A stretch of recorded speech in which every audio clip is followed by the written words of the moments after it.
Digression. No. I'm not having it. I mean, is it food we're talking about? Definitely. It's very juicy. Come on. But I'm just stating facts. What were we talking about? What's up, guys? Salut. My name is Alex, and I make food videos on YouTube. Hello there. My name's Josh, and I help Alex to make food videos on YouTube and spend a lot of time talking to Alex about nothing but food. Yeah, you've got a good energy level, man. Thank you. I like that Thank you. very much. How are you? I'm good, man. I'm good. Do you know what? I haven't had a coffee today. I've had a tea, so I feel like my energy is sort of tea? It's more slowly sustainable. It's not got this. I feel like I'm not going to have a huge spike and then a crash. Just feel like I'm mellowly riding the wave of energy. Well, welcome to the inner circle, man. Yeah. Well, maybe you've got a convert. We'll see. We'll see about that. So the subject today is something that is a bit complicated for me to address, I would say. So I wanted to chat with you about picky eaters. Mm-hmm. First of all, I've got a problem with these guys. Okay. It's not like a bad problem. It's not like a good problem. I just got a problem with these guys because I never know how to behave with a picky eater. Working in food, being reasonably, or let's say being widely open-minded when it comes to any food, being genuinely interested about any food culture, my initial reaction with these guys is just, come on, grow up. Grow up. Just open your world. Don't be so narrow-minded. Try. Don't fear. But at the same time, that's usually not something I would say to someone. Because at the same time, I know that picky eaters usually are where they are because of memories most of the time, because of food memories.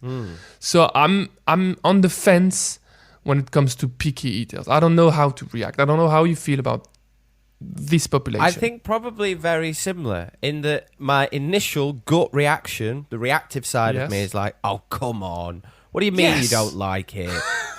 It's not even that offensive, this thing. There's way more challenging foods than this. Just try it.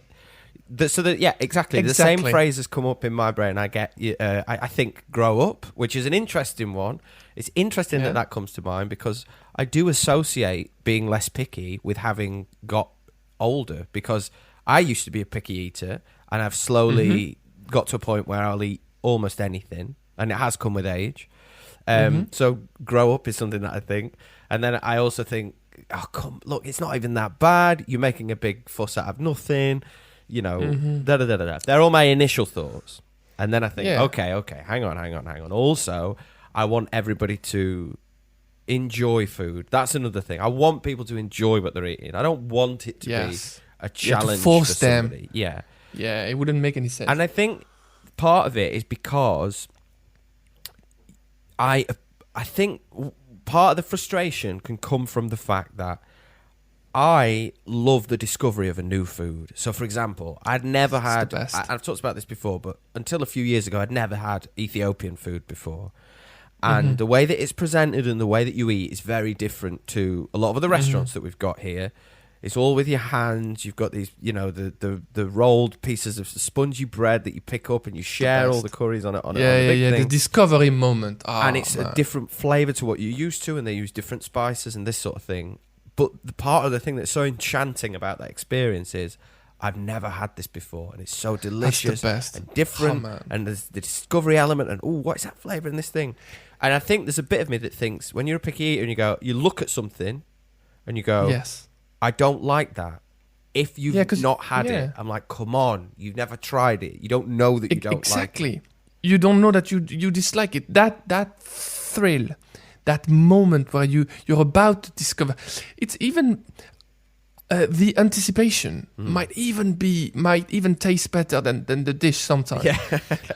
I was in Africa. I was in Mali, and for breakfast, the person whom I was staying at told me, I'm sorry, but for breakfast, are you cool with having some sort of spicy lamb ragu with like some like sort of very small pancakes made out of teff or an equivalent flour.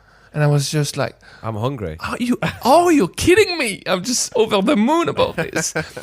I could have like boring toast and jam and butter. I know these, but this, I never ever saw that. So I was thrilled. And usually I've got the same feeling. I think I'm experiencing the same feeling as you. I'm usually pretty excited when you say, I don't know if you ever tasted that. I'm just like, come on, bring it on. Yeah. I want to taste it. Unless it's just like something really, I don't know, disgusting at first, then maybe I'll have to motivate myself a bit. Yeah. But usually I'm pretty open to whatever comes my way. It's one of my characteristics. When I go to a restaurant, I love ordering something I've never ordered before. Absolutely, yeah. Unless I'm in a bad mood. If I'm in a bad mood, I might order something I had before just because I'm looking for comfort. Well, let's bring this on to another subject that fits in with this then. Familiarity. So, for example, if there's a restaurant in Leeds called Noodle House, and every time I go there, I have the same thing.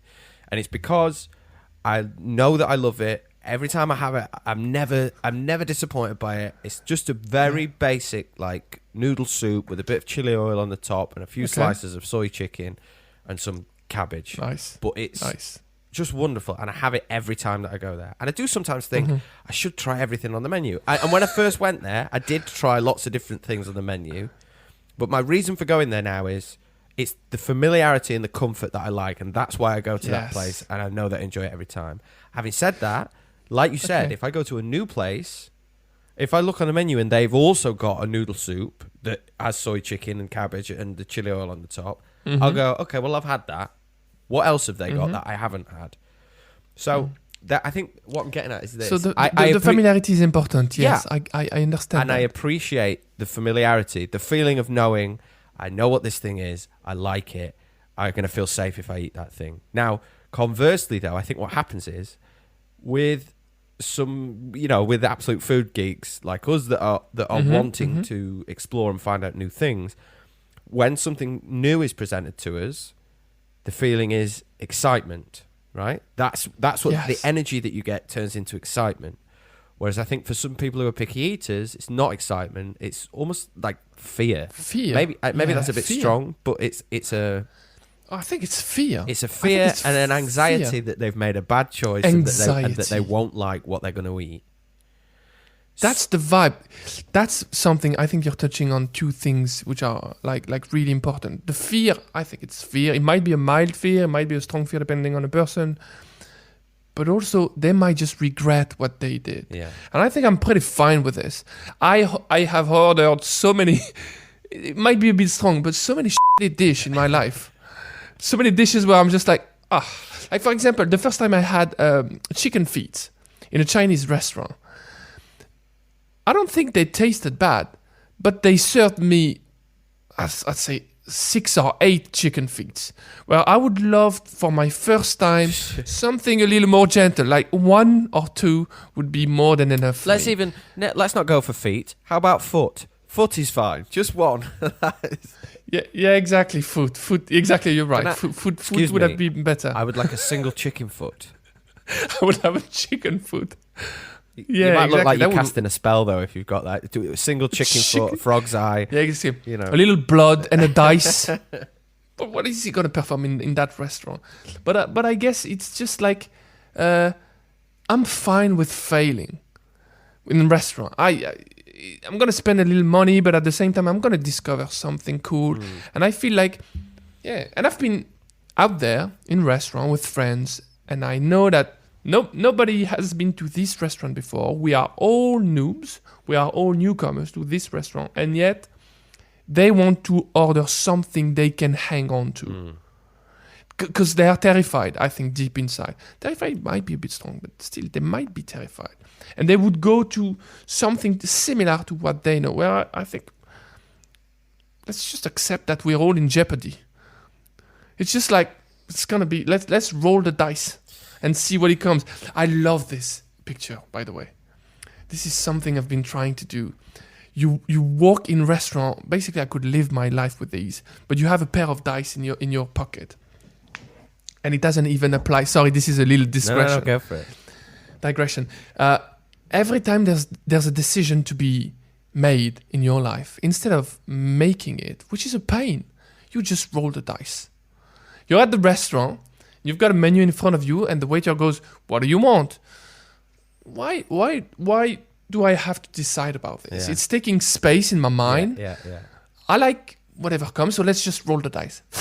You roll the dice, and then you have croque monsieur and a lemonade. Well, that's so be it.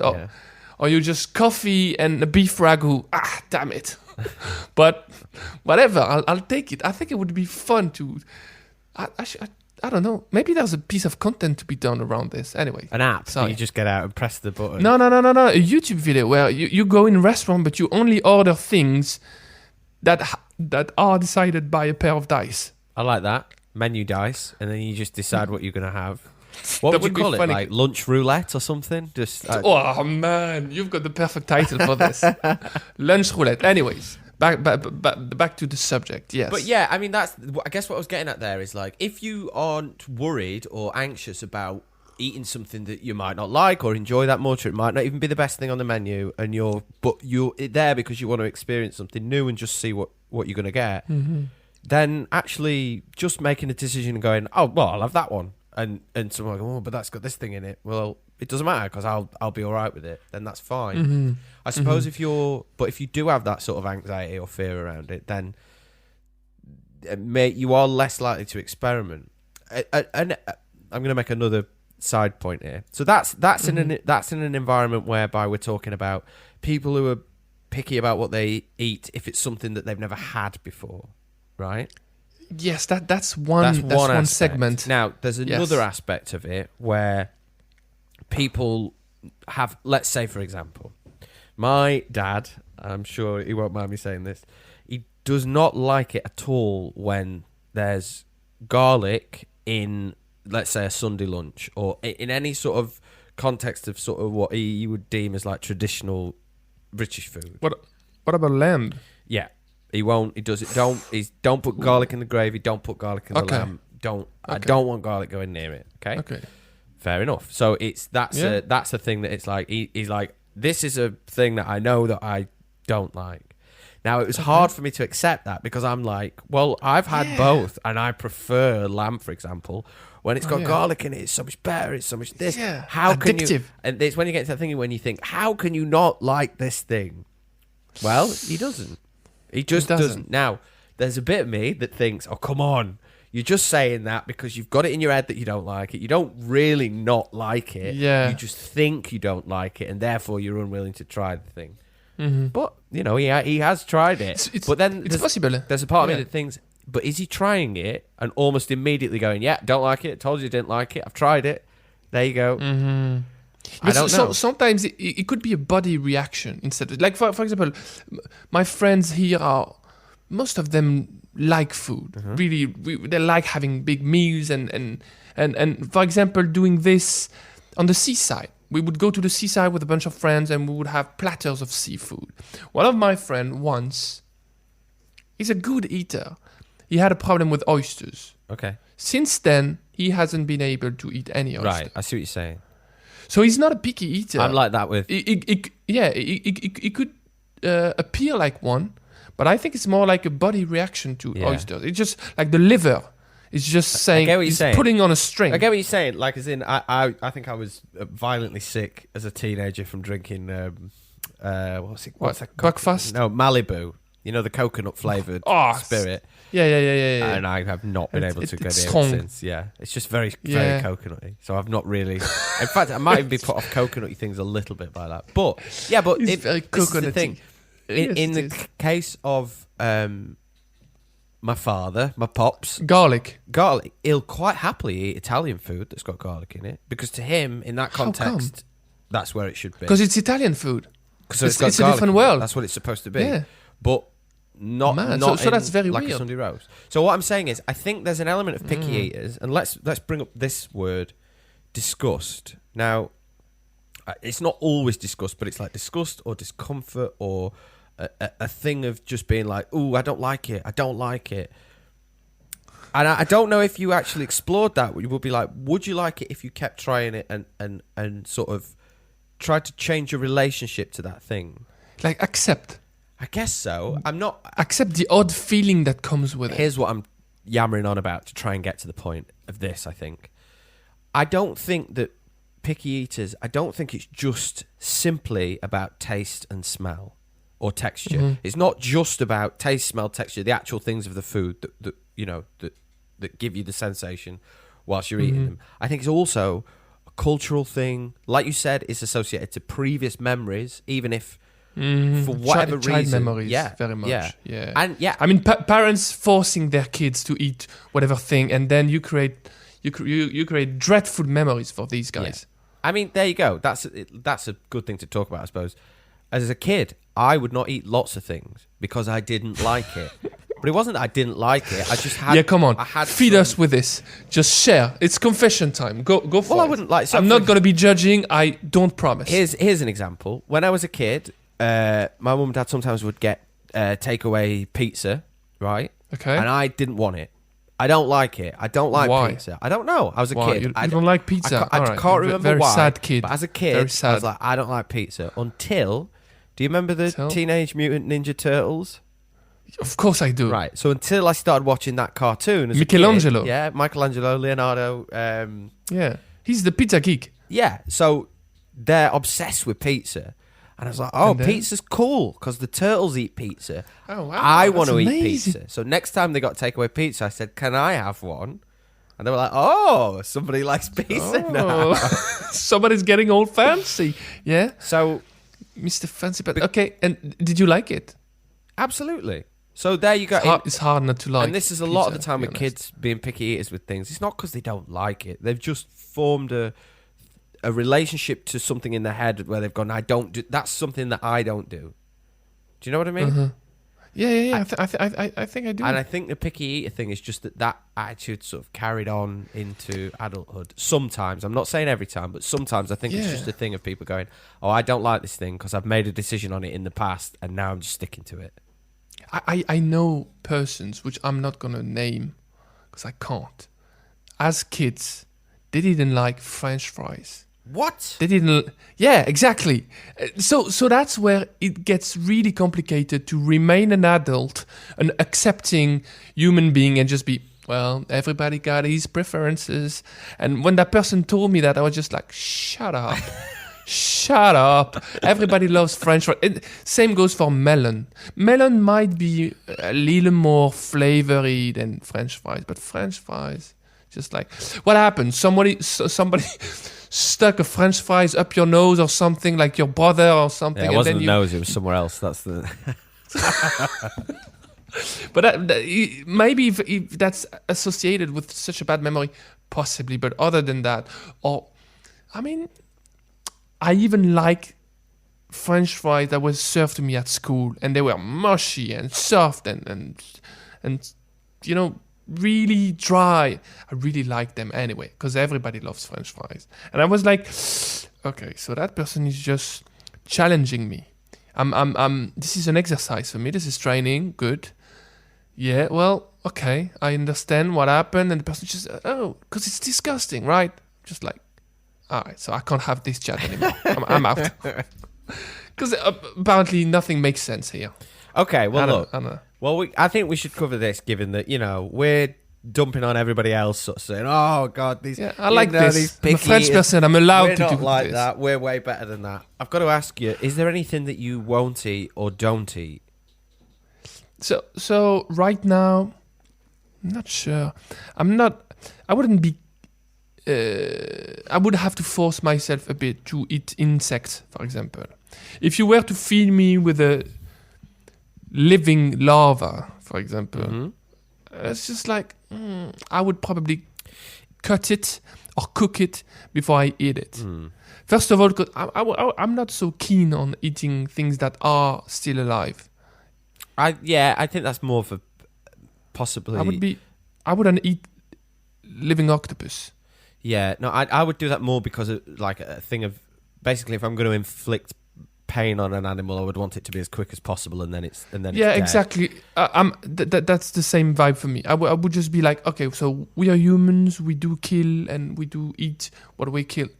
okay, Yeah, but we I don't barely have to draw accept. out the pain. Exactly. Yeah. Let's not make it a scenery. Let's not make it a show either. Let's just do it quick.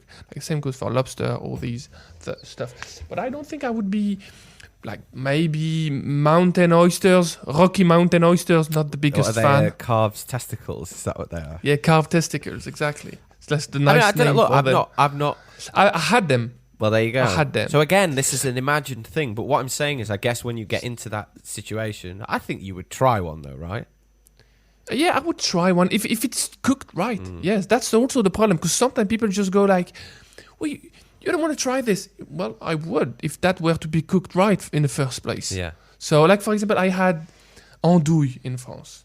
Andouille was a strong no for me as a kid. This is like the andouille- spreadable salami thing, is it? It's like a really smoky. That's more andouille. Oh, I okay. think. What's andouille then? But andouille is like some sort of sausage made with the big intestine of cows. Okay, is it quite awfully? It's like it's got lots of It's the. more than awfully. It's shitty. Wow. It really okay. smells like shit, to be honest. That's this. Everybody knows it. Okay. People just go like, it's strong. Well, everybody knows what it smells like. Yeah. It smells like shit. So first time they served it to me, I was like, there's something wrong with that dish. Is it like? It's not even awfully. It's just like, it's really bad. And the guy said, that's how it smells. That's the smell. And I tried it. And it tastes exactly like it smells. So it's just like, well, that's going to take a little time for me to acquire that taste. But I still order it whenever I'm in Brittany, for example, and I'm in that one specific place where everybody's having it. And I'm just like, I can try one more time. Yeah. Just There we go. Just for the sake of it. That's a key sentence, maybe. This is the thing. Maybe this is what would be useful to other people, and it's something that I had to get in the mindset of. I can try it just one more time. Like, Yeah. I can't. It's not going to kill me. I can try it one more time. And here's the thing. I think there are a lot of foods that have an acquired taste that you have to get into slowly. I'm going to give you an example. Mm-hmm. The first time that I ever had coriander Yes. leaf, Oh, wow. not the Yes. spice, but the leaf, I didn't know that it was in the dish that I was eating. I may have even told this story before on the podcast, but Okay. somebody brought me a salad. I was at their house. We were having a salad. We were eating it, and I said, Mm-hmm. "Have you done the washing up recently?" Yeah, because that's common with this one. And they said, "What are you talking about?" I was like, "I think there's some Soap. soap suds still in the thing." And she tried the salad, and she's like, "I don't know what you're talking about." You're the worst guest ever. She was like, "I don't know what you." She was kind of upset. I was like, "I don't know what you're talking Can about." you ask your mom if she cooks with soap instead of, like, for example, olive oil? Well, it's just like dreadful. And she's anyway, and then I left there thinking she'd left some soap in that. I didn't know it was coriander. Oh wow! Okay. Until okay. I was out somewhere and there was coriander again, and Is your mom I could- working in that space now? I- in this I restaurant? could taste the soap. I went into the back. Yeah. I said, "Where's the pot washer? I need to have a word with him." And Yeah, but, understood. and then I But- went, "Okay, so there's something that was in that," and I worked out that it's coriander. Now, I love Yeah. coriander. Oh, do you? I love That's it, mad, man. That's mad because I heard about coriander many times because it's a common thing to dislike coriander for its soapy flavor, and it's apparently something related to DNA. Well, even if it is, So I've even managed to overcome that and enjoy Oh that man, flavor. you've re-engineered your DNA. I mean, let's not get carried away here, but Yeah, okay, you haven't, but I thought it was impossible to recover from that thing, well, and you're a living proof of the contrary. honestly, I don't really taste the soapiness to it anymore. Or maybe you like soap. Maybe you grew Could a be liking that. for soap. It could be that I've just, what the listeners can't see You're is that soaparian. I'm foaming at the mouth currently. Say what you like about Josh, he's clean. But no, I That one has a very, very nice scent. I'm sensing vanilla beans and honey, and it's just I mean, to be fair, you're a soap sommelier. to be fair, have you ever been into Lush? Do you know the company Lush? Yeah. Oh, man. I go in there sometimes. I don't like it. Where's the I boundary don't like between it. food and soap? Yeah, I don't like it because for me it just feels like it's too Yeah, exactly. The boundary is blurred, and I'm feeling. What should I do with it? Should I buy it by the pound? I don't want to wash with chocolate. I want to eat it. Exactly. It doesn't make any sense for me, that place. But it's pretty popular, so... Yeah, it's got a Willy Wonka vibe to it. I think that's why. Yeah. Anyway, look, so the point I'm getting at is, I think that in order to... What changed me from being a picky eater to not being was curiosity, was wanting to like something, was wanting to enjoy this thing that other people enjoyed. I can see that other people are enjoying it. They're not making it up. They're not pretending. Nobody would pretend to like something just for the sake of it. There's got to be something in it. And I've had that same journey that I've talked about with coriander, with olives. I despised olives when I first had them. Man, you started from far away. What do you mean? I mean, you started from being a very picky eater. Yeah. You didn't like olives? I didn't like olives. I didn't like cheese. I didn't like beer. Well, I mean, look, I was a kid, so. But what I'm saying is, I remember every time your dad would serve you a beer, you didn't like it. I didn't like it, you know. Yeah. I was drunk. Poor little English kid. There's got to be something in this. I've got to keep trying it. Finish your freaking glass, you kid. Finish your glass of mead. No, but yeah, so beer. I mean, understandable. It's bitter. Soapy coriander, understandable. Cheese, well, it depends on what type of cheese you didn't like. I think as a kid, I just didn't like any cheese. And again, I had an experience where, my dad was eating a cheeseburger, and it looked different to what cheese normally looks like because it was glossy and it was dripping out the sides of the cheeseburger, and it was it just looked appetizing. So I was like, "Can I try some?" And he's like, "Yeah, it's cheese. You know that, don't you?" I was like, "Yeah." Tried some. I was like, "Oh, well, I like it now in this situation." I don't think cheese is an acquired taste in the same sense as the other things that I've said. Yeah, I mean, I was about to say, well, you're not that much of a picky eater, but then I realized, you also told me you didn't like pizza in the first place. And you laughed when I said, that guy doesn't like French fries. And you were just like, oh, what a lunatic, this guy. You didn't like pizza. That's even worse for me. Yeah, maybe that's... Pizza is crunchy and soft and crispy and cheesy and sweet and just like... It's like a roller coaster for me. It's one of my favorite food in the world. I suppose that's where you'd need to make a distinction, because there's some things that I didn't like because I just made a decision that I didn't like them. Not because I'd tried them and still didn't like them, because I'd made a decision that I didn't like them. And then obviously as soon as you try it, you go, oh, what am I talking about? This is delicious. It's like saying, I don't know, I don't like lasagna, or I don't like ramen, or I don't like whatever. Things that are easily accessibly delicious.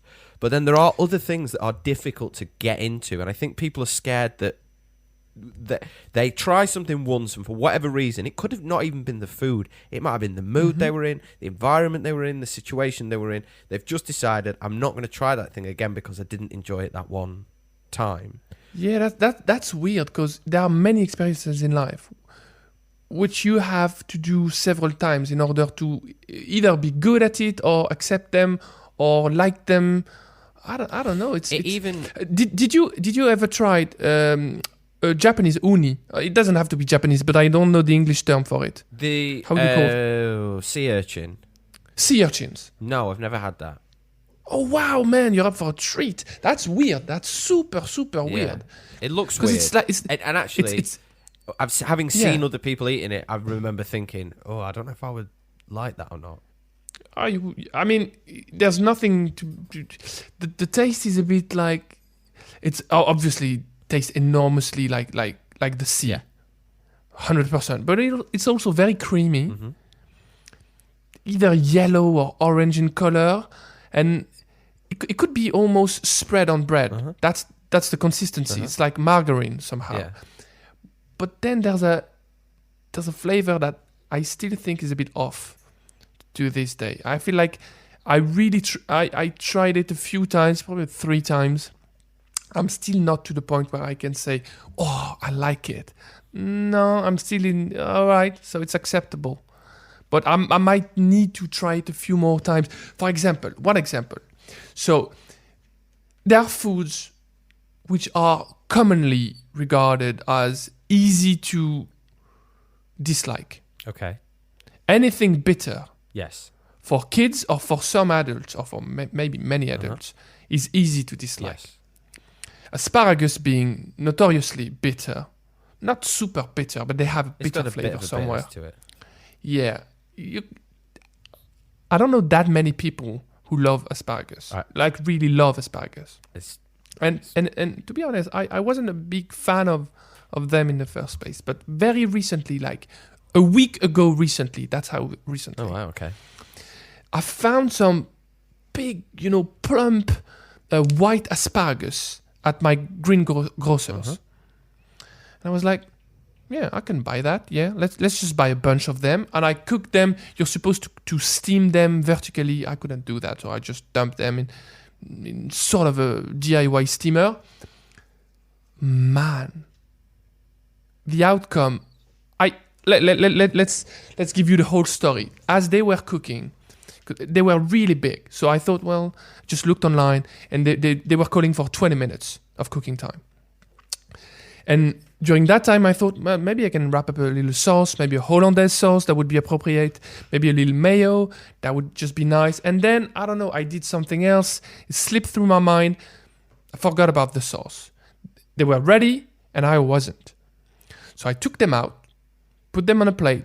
I didn't even add salt or butter, nothing. I just cut them into little logs. Okay. They looked... I had to peel them because I didn't know I had to peel them. I had to remove the outer skin of them. But that's something I realized quite quickly during the tasting. But when you do that and you cut them into little logs, they look and feel a little like scallops. Oh, wow. They don't taste like them. Yeah. But the texture, they look exactly like these because they were really big. I had one. It was just like soft, juicy, nutty, but everything you can like. Yes, there was a little bitter vibe somewhere, but I do not dislike bitterness in the first place. But I just thought, that's amazing. That's mind-blowing. Doesn't need sauce. Probably because they were fresh, probably because we are in a full season at the moment. Yeah. Many things just, pile up on one another, but I just thought, this is the very first time I don't have to convince myself that this is good. No, this is genuinely amazing. Well, white asparagus. Maybe that's just even an example there, even though we seem to agree on a lot of different things. Green asparagus, not peeled, not steamed, but green asparagus. Grilled. Yeah. With a bit of lemon and butter is like, it's one of my favourite things, I think. It's very good. Again, you're right, it has to be seasonal. But I guess there's that thing of, it's about your relationship to that food item and the experiences that you've had in the past and the memories that you've formed around that thing. So going into it, you bring a lot to it towards eating something. I guess it's a bit like if this is an extreme example, but for example, if the last time that you got on a bicycle, you came off it and grazed your knee, then the next time you get on that bike, you're going to be a bit scared. You might even say, you know what, I'm just not going to get on the bike. It's even like the phrase, isn't it? You have to get back on the horse, sort of thing. Like you have to get back on the horse. Yeah, it makes sense. And I do think that there's a thing with there's something about tasting a food, not enjoying it, but deciding to persevere with it, and at another occasion trying it again, and even if it takes 5, 6, 7 times or whatever of eating that food before something clicks and you go, hang on a minute, I'm starting to understand what it is that other people the joy that other people seem to get out of this thing. There's something about having gone through that once you've done that, you almost feel like, well, I've got a sort of inner resilience, a sort of inner strength to be able to do that again with something else. And if you've done it with one thing, you think, well, I could do it with this other food that I don't like. And there's something about it that I guess it builds, and the more you do that, the more you feel confident as an eater. I know that sounds ridiculous, but I think for some people that's just not a thing. It's a little bit like your thing in your videos where, the failures a lot of the times are the things that push you forward and drive you to actually do more things. And I do think, because I feel like they're not obstacles. They are part of the thing. Exactly. Yeah. You cannot move forward without them. They are part of it. So just one thing. I do recognize myself in what you're saying, I think. Sometimes when I'm having lunch with my wife, she would sometimes say, "Why do you do this to you, Alex?" And I'm just like, "What?" She said, "You don't like this food. Why do you order it?" And now I think I'm in a point in my life where I'm just like, "Yeah, you're right. I don't like this one so much. I can eat it if needed be, but I'm not a big fan in the first place." So in the past, I had to make my point. I had to have it, just to try and train my body. What is like an example? For example, andouille is a good one. Right, okay. Like the food from Brittany I mentioned, like intestines being rolled up and turned into sausage. I don't know if I were to be in a restaurant and having a good moment with friends, if I would be ordering it. Because I feel like, well, Alex, we've tried it. What do you think? Yeah. Do we just accept that it's not our best food? And even though you want to be the most open-minded foodie in the planet, you might not be. And we enjoy the night, or do you just do this?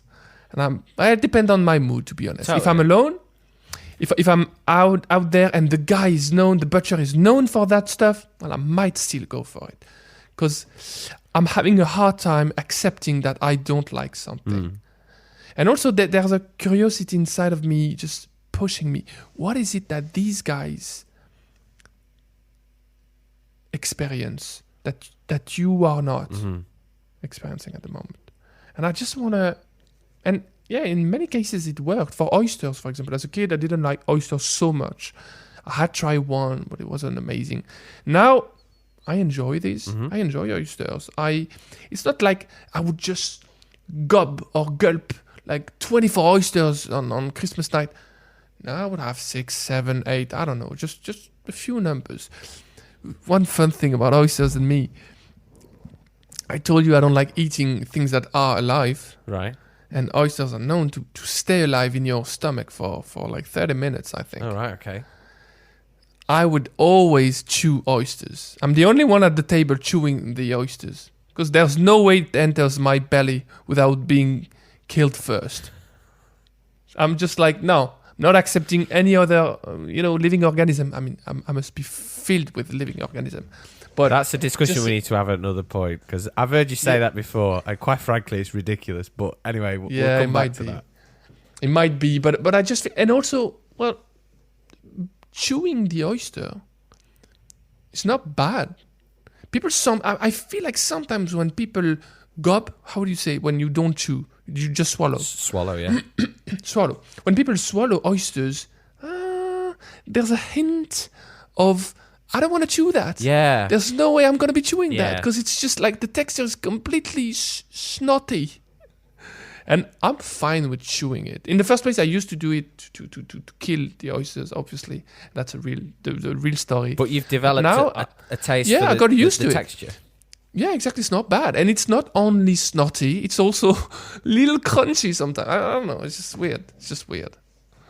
Well, I mean, there you go. Oysters is a prime example. I've only had them twice, and I still don't think that I like them at this stage. But stop it, Josh. Hang on. Are you telling me you don't like oysters? I've only had them twice, so I can't say that I don't like them. I'm gonna need to find a real foodie here, I think. Given what we've been talking about. Joking. Yeah.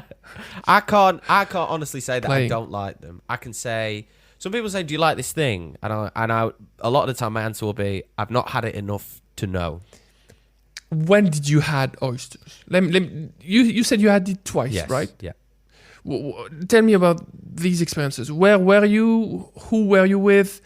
Scenery, everything. Okay. So we were out with some friends at a place in Leeds called Stew and Oyster, which is the name of the place. Okay. And you can pretty much get it. They serve lots of different types of stews and they serve oysters. But really, the reason that we were there was to have a bit of a drink and to socialise. And someone said, should we get some oysters? And I was like, I've never had oysters before. Yeah, sure. It's a good call. But we just got a few to share. So I had a couple and I was like, okay, they're strange. I don't know how I feel about it. It's the first time I've had that experience. Yeah. One I chewed, one I swallowed.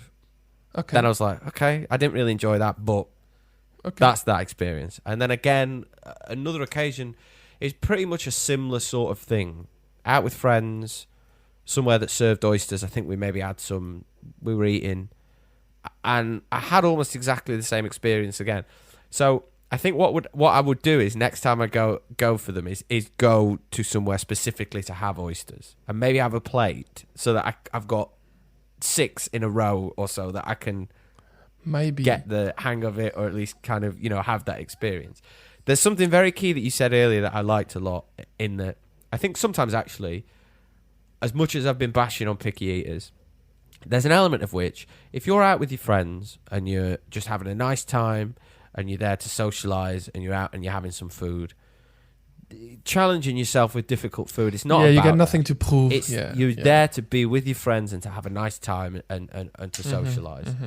But I definitely find I'm more adventurous by myself, 100%. If I'm in a new place and they've got stuff that I've never seen before and I want to try something, then absolutely I'll go for something a bit more out there. I feel you understand. It's a that. personal thing, I think, sometimes, that adventure of trying to get yourself into a new food. One thing about the oyster experience. So I'm not super familiar with geography in the UK. How close is Leeds to the sea? It really ain't that close. Although, to be fair, there's not... Like 2 hours? Yeah, nothing's really far from the sea in the UK. No. I'd say, yeah, so the nearest sort of seaside place is Whitby, so that's probably... Yeah, it's probably about 2 hours. Well, I could explain why, because I had a few oysters back in the days as a kid for Christmas, and I've never been a big fan of them. The switch really kicked in as I was doing trips on the seaside. Yeah. On the seaside, there's an open-air market, literally looking out the sea, like overlooking at the sea. You don't hear the waves, or maybe you can. I can't remember. It's on the harbour, and there's that very typical sea wind, charged with iodine, and salty vibe to it. And then there is this one guy on the market serving oysters. He just opens the oyster in front of you, hand you a glass of white wine. It's hard to dislike them. Yeah, absolutely. When you're in that moment and everybody's having a laugh around you and people are just shucking oysters, and you taste it. It's so fresh. And the guy opens them. He's a pro, so you don't get any, rock particles in there, which is also a nice little touch. And then he must be. You trust the guy. That's also the thing. There's a bit of trust that established between that guy and you, and the fact that you're just at the sea. It changes the food so much. You told me about fish and chips. I remember that because I told you. Well, I told you about how I had fish and chips in London in the UK, and you told me, and I said, how am I supposed to enjoy it? Like in the cold, in the wind, and you say, well, that's usually how we have it. If you're on the seaside, well, you're going to be in a windy place as you're having your fish and chips. Listen, all I'm saying is you eating it out of a cardboard box in your hotel room it sounds a lot more sad than being sat next to the beach. I mean, I was a happy man at that. Well, there you go. That's fair enough. Yeah, because it was just new for me. I was just having an English experience. I was just eating the culture of another country, even though it's just fish and chips, and this is like Jewish culture, I feel. But anyway. Well, maybe that could be a thing then for anybody who feels like there might be a bit of a picky eater. Pick your moments, and it's all about context. So if everybody's eating it and everybody's enjoying it, give it a go. You might just like it. And if you can't do that, just don't be too harsh with yourself. Exactly. Maybe next time. Yeah. When nobody's watching and that you can spit more safely. Good advice. It's been a pleasure, man. All right, man. Good to talk.